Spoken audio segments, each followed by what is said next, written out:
Francia. Bueno, a donde nos vamos a ir ahora es a Brasil, puntualmente a Brasil, y vamos a hablar con Eleonora Gozman en un ratito nomás, que es periodista del diario AR. Eleonora nos va a dar un poco las primeras horas de Lula ya como presidente de Brasil en su tercer mandato, recordando que ya tuvo una reunión bilateral con Alberto Fernández, y que el propio Alberto Fernández en redes sociales un poco ya mostró su conformismo, su alegría, su satisfacción de haberse encontrado con Lula da Silva allí en la asunción del presidente brasileño, y esperándolo, en definitiva, para lo que va a ser la primera visita al extranjero, la primera salida al exterior y la primera visita a un país extranjero de Lula da Silva, que va a ser en la Argentina justamente el 23 de enero. Es un día sensible, como todos los próximos que van a venir, respecto del juicio oral y público por el asesinato de Fernando Báez Sosa. Ayer la declaración de Silvino y de Graciela, de los padres de Fernando Báez Sosa, y hoy tenemos el segundo día que estaremos obviamente ya al tanto en un ratito para más detalles con Juli. Pero lo dicho, vamos a hablar con Eleonora Gozman, periodista del diario AR. Eleonora está desde Brasilia, hace 27 años que vive allá, y te damos el buen día y el feliz año, Eleonora. Gracias por atendernos.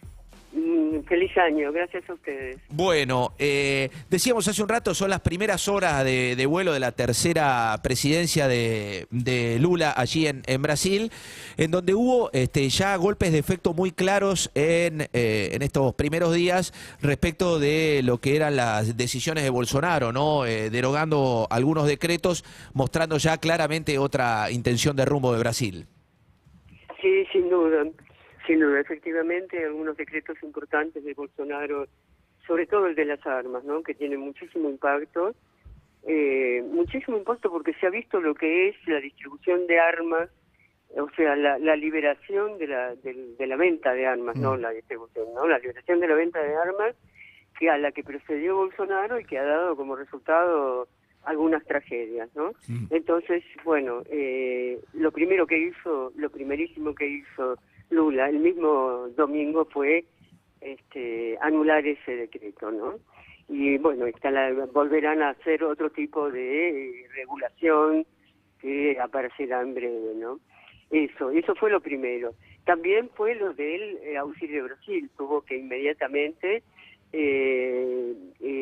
sacar un decreto para el pago de los 600 reales y no de 400 como estaba previsto que iba a ocurrir a partir del 1 de este año. Esto también ocurrió normalmente, digamos, porque tienen las reservas tienen la financiación para este programa, una financiación que consiguió gracias a que el Congreso votó una enmienda parlamentaria que permitió justamente una cantidad que supera el techo fiscal. Bien, esto fueron para mí las dos principales medidas que Lula hizo y que tienen que ver básicamente con su programa, ¿no? Canceló al mismo tiempo la privatización de 8 empresas estatales, entre las cuales estaba Petrobras, Sí. que es una gigante del sector, ¿no? Entonces, fueron, digamos, 3 medidas importantes. Hubo una respecto de la información, la restitución de la ley de transparencia informativa del gobierno, que restituye esa ley que había sido marginada por Bolsonaro, e incluso tan marginada fue que decretó sigilo secreto por 100 años para algunas algunas medidas que había tomado, como por ejemplo saber a quién del Congreso le pagó, a quienes el Congreso le pagó Bolsonaro 46.000 millones de reales, bueno, dividido por 5, eso te da unos mil millones de dólares, ¿no? Y que no se sabe qué destino tuvieron ni quiénes lo recibieron siquiera, ni las cuantías que recibieron. A eso se le llamó el presupuesto secreto del Congreso. Digamos que todo eso quedó derogado, por decirlo de alguna manera, ¿no? Bueno, y además ahora están tomando medidas positivas, ¿no? Mm. A ver, no sé si la perdimos a Leonora o si la tenemos allí. Sí, yo Bien, estoy. bien, Eleonora. Pensé que te Ahora, habíamos perdido. Eleonora, ¿cómo te va? Soy David Cayón. Respecto de las primeras medidas, uno de los datos que tiene la elección también es que Lula se encuentra con un Congreso que la mayoría la tiene la oposición. Digo, ¿cómo crees que vos entendés mucho más cómo funciona ese Congreso que es enorme? Digo, ¿cómo crees que va a reaccionar el Perdón que me Congreso? ría.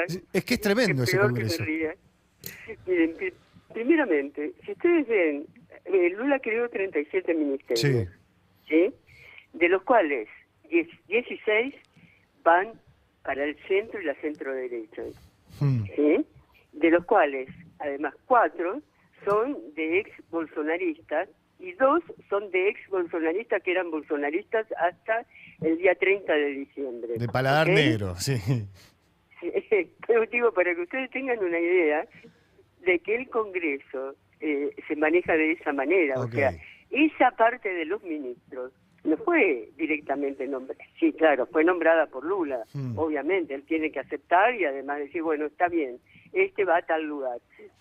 Pero esta fue la negociación que él tuvo con el Congreso Claro. también. Le dio una parte del poder ejecutivo a ese Congreso. En vez de dárselo a los militares, como se lo dio Bolsonaro, se lo dio al Congreso. Claro, también hay Pero una... claro, Sí, claro. Esto en referencia a lo que mencionaba recién David.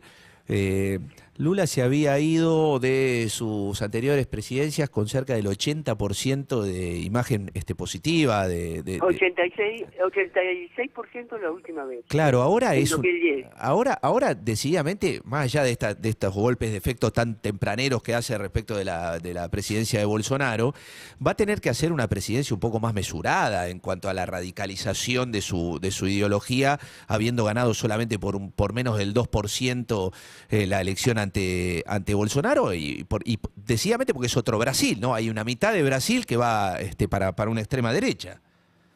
A ver, vuelvo a decirte, si vos mirás el reparto de los ministerios, ¿qué te dice? El reparto de los ministerios te dice que justamente que Lula contempló e incluso esos sectores que vos decís de ultraderecha. Los incluyó. Esto es lo que estoy tratando de explicarles, Claro. que los incluyó. Al incluirlos, vos estás negociando con aquellos sectores del Congreso que eran claramente bolsonaristas, ¿sí? Al negociar eso con esos sectores, también estás apagando las fuentes que generaron a los sectores bolsonaristas. No te olvides, además, que el señor Bolsonaro se fue raudamente a Estados Unidos. Sí. Y no solamente por no entregarle la banda presidencial, se fue por la sencilla razón de que acá puede tener muchos juicios. Claro. ¿Sí? Entonces, y todo eso pesa, y se fue cuando sus aliados, sus seguidores, estaban convencidos de que Bolsonaro iba a dar el golpe final para volver él a ser el eje del poder, ¿no? Estar en el poder, estar en el Palacio del Planalto. Eso se diluyó como arena en la mano, literalmente, y ¿qué ocurre? Hoy ya no tenés más protestas, se acabó. Y no tenés a Bolsonaro, el jefe de las protestas, trabajando aquí. Ahora, Eleonora, para entender un poco, digo, y los movimientos históricos de Lula, cuando uno ve lo que fueron los gobiernos anteriores de Lula, donde en realidad lo que sumaba no era parte de la derecha política, sino parte de la derecha económica, sumaba a ex banqueros de la banca internacional. Bueno, ahora eso está representado por la derecha política. No solo la derecha política, también la derecha económica. Ok. A San Pablo. Porque esa derecha política tiene una base económica, o tiene sectores económicos a los que representan. No era una derecha política abstracta, ¿sí? Sí. O formada solamente por lo que en la Argentina nosotros solíamos decirle carne de cañón. Claro. Que creo que ya no se usa más eso, ¿no? Estamos hablando con Eleonora Gozman, periodista del diario AR. Eleonora, ¿qué lectura haces de que la primera salida de Brasil de Lula sea para la Argentina, más allá de que obviamente esto tiene que ver con la comunidad de estados latinoamericanos y caribeños, la reunión de la CELAC acá, pero bueno, ya tuvo una reunión con Alberto Fernández, en definitiva, ya Alberto Fernández también en sus redes sociales habla abiertamente de una recuperación en el vínculo con Brasil, que estaba fría con Bolsonaro, y Alberto Fernández, que no deja de ser un presidente debilitado aquí en la Argentina. Bueno, hay una cosa que yo siempre pensé, que fue la siguiente. Brasil es un país esencial para la Argentina, por muchos motivos. Como la Argentina también es un país esencial para Brasil, también por muchos motivos. ¿Por qué? Porque son los dos países, si se quiere, más importantes de América del Sur. Nos guste o no nos guste a los argentinos, yo te diría que somos el segundo país más importante. Esto no solo por la extensión territorial, sino también por la capacidad económica, las materias primas que tenés, etcétera, etcétera, y sobre todo porque somos productores de alimentos. Estamos entre los grandes productores de alimentos mundial. Entonces, ¿qué ocurre? La estrategia de Lula es, y fue siempre la misma, la alianza con la Argentina, ¿sí?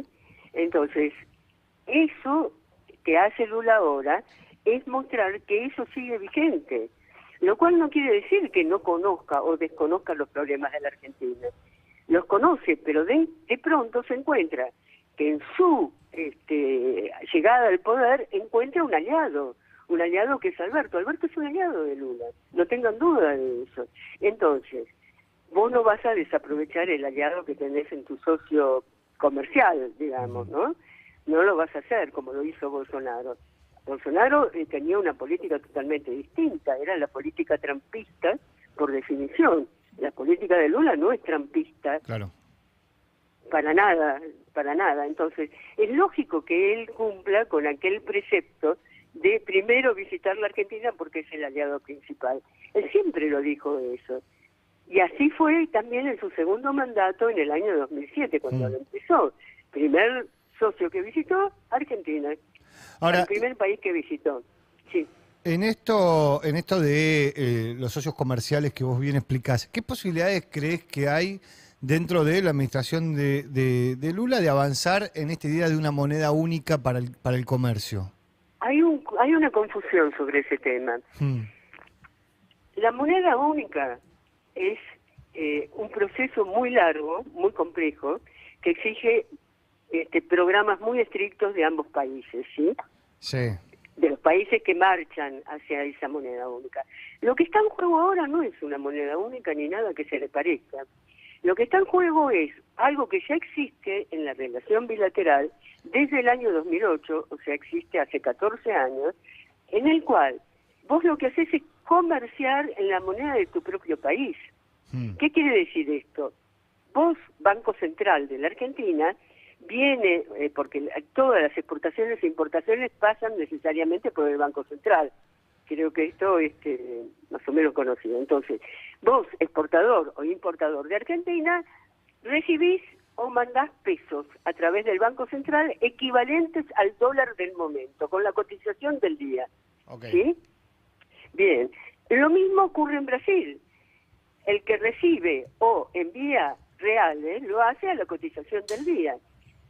¿Sí? O sea que vos tenés siempre el dólar como referencia, no es que desaparece el dólar. No, claro. Lo que no estás haciendo es utilizar el billete verde, pero sí estás utilizando el billete verde como referencia, como cotización.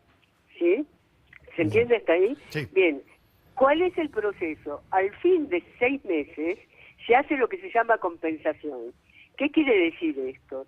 Que si, por ejemplo, Argentina exportó más o Brasil exportó más, cualquiera de los dos, la diferencia en la balanza comercial se salda en dólares. ¿Está claro eso? Bien, bien. Está claro, ¿no? Quedó clara la explicación. sí, más o menos. Quedó claro. Tenemos entendido que va a ir al funeral de Pelé, que es hasta las 10 de la Sí, mañana. Lula va, ya debe estar yendo, ¿viste? Porque iba esta mañana, efectivamente. Bien, y la otra imagen fuerte que por lo menos vimos acá fue en la asunción de él cuando se quebró, hablando Sí. de la pobreza. Bueno. ¿Qué impacto tuvo allá? Claro, porque el tema es el siguiente, mientras habló en el Congreso, porque esto tuvo varias etapas, la consagración, como digo yo, ¿no? Es una consagración. Bueno, tuvo varias etapas. Bueno, una que fue la primera, la ida al Congreso. La segunda, que es la ida al Palacio del Planalto, donde le entregan la banda presidencial, esta vez no se la entregó ningún presidente, ni vice, ni nada por el estilo. Se la entregaron 3 representantes de la sociedad. Uno era indígena, el otro era, la otra muchacha era, por ejemplo, una catadora de liceo, no sé cómo se dice en Argentina, perdón, recolectora de basura, ¿sí? Eso. Y no me acuerdo de la tercera. Bueno, ellos le entregaron la banda a Lula. Eso ya indica que él quería que la banda tuviera un contenido social muy fuerte. Y finalmente, cuando habla desde el Palacio del Planalto, hablan desde un lugar que es una especie de torre que se llama Parlatorio. Y le habla al pueblo, y a la vista de todo el mundo, y él ve a todo el mundo también, ¿sí? Y ahí se le quebró la voz, efectivamente. Eleonora, solo para ser más clara. No, perfecto, Eleonora, y te agradecemos este tiempo que nos diste para darnos este pantallazo de las primeras horas del tercer mandato de Lula, a quien veremos seguramente en imágenes, como decías recién, en el funeral de Pelé, que es hasta las 10 de la mañana ahí en Villa Belmiro, en el Estadio del Santos, y lo esperaremos aquí el 23 de enero, cuando ya anunció que va a llegar a la Argentina. Te agradecemos mucho, Eleonora, este tiempo, que tengas lindo año. Ay, muchísimas gracias, muchas gracias a ustedes. Adiós. Bueno, muchas gracias. Eleonora Gosman, la periodista del diario AR.